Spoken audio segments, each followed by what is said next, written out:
Junho Laranja é o mês da conscientização da fertilidade. Falando em fertilidade, não é só o fato de engravidar ou não. Nós estamos falando do legado, da formação de uma família.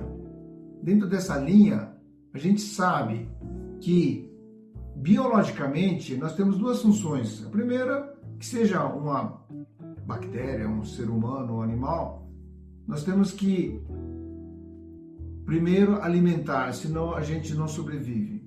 A segunda possibilidade, a gente tem que procriar, senão desaparece a espécie. Então é uma necessidade intrínseca. Sou Dr. Raul Nakano, especialista em reprodução humana.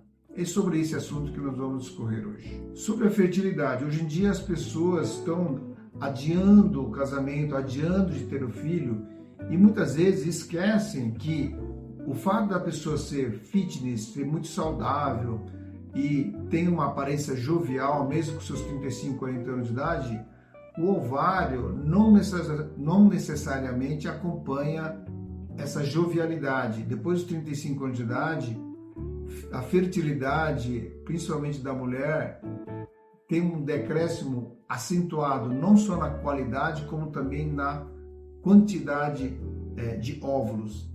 Esse é um ponto importante.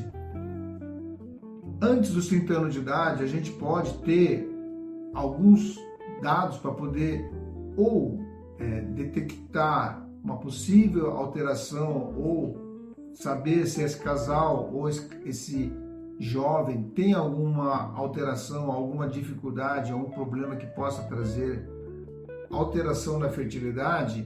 É possível fazendo alguns exames básicos para ter uma ideia básica também de fertilidade. Um dos exames muito interessante é o hormônio antimeneriano, que nos dá uma ideia da reserva ovariana dessa pessoa. O segundo exame seria a feitura da ultrassonografia transvaginal, ultrassonografia abdominal, pélvica, para saber como é que está a situação do útero e das condições pélvicas. E existe um terceiro exame que vê principalmente a parte masculina, é o espermograma, que dá uma ideia bem geral e importante nessa pesquisa da fertilidade de um casal ou mesmo uma pessoa que está interessada em saber como é que está o grau de fertilidade. Falando em fertilidade, a gente gostaria de saber quando é que se define uma infertilidade.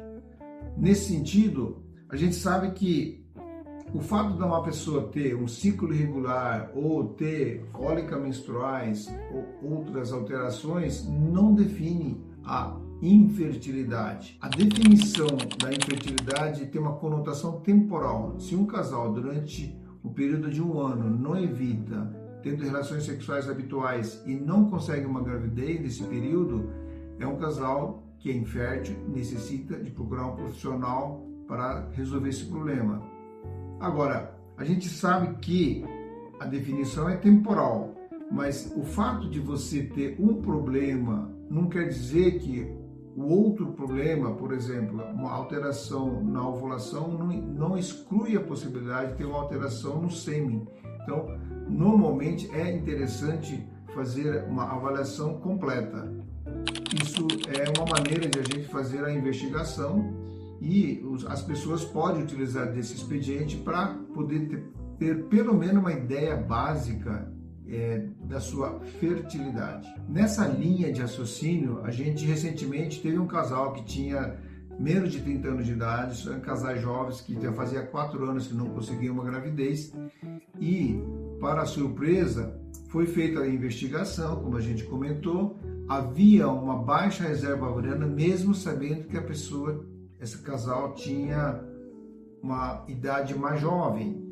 E, para surpresa de todos, o marido também tinha uma alteração, então o fator masculino estava presente também. Resumindo, o fato de ter um problema não invalida a possibilidade de ter um outro problema também.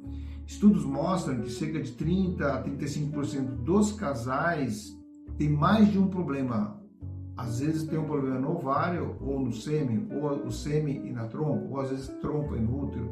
Essas variações podem acontecer em cerca de 35%, mais ou menos, dos casais inférteis. A fertilidade, então, não é só o fato de engravidar, é também a gente se cuidar da prole, de formar uma família, de deixar um legado. Esse é importante. Agora, no dia a dia, a gente tem percebido que pessoas que vêm até o nosso serviço já tarde, com algum problema que poderia ter sido evitado ou preservado já no passado, e quando chega até nós, já está com uma circunstância crítica, com muita dificuldade para conseguir uma gravidez e conseguir formar uma família. Então fica esse recado para as pessoas que não estão com interesse agora de fazer a sua investigação, mas fica essa palavra de conscientização para poder ver se existe alguma possibilidade de dificuldade de fertilidade, para que não seja surpreendido futuramente com uma alteração aí de um desses fatores. Seja homem ou mulher, é interessante fazer essa pesquisa para não ser surpreendido futuramente, ok? Então, havendo alguma dúvida, estamos aqui para dar mais informações. Então não esquece de dar um joinha para nós ou fazer um comentário para esse tipo de informação e para mais pessoas, ok? Até mais!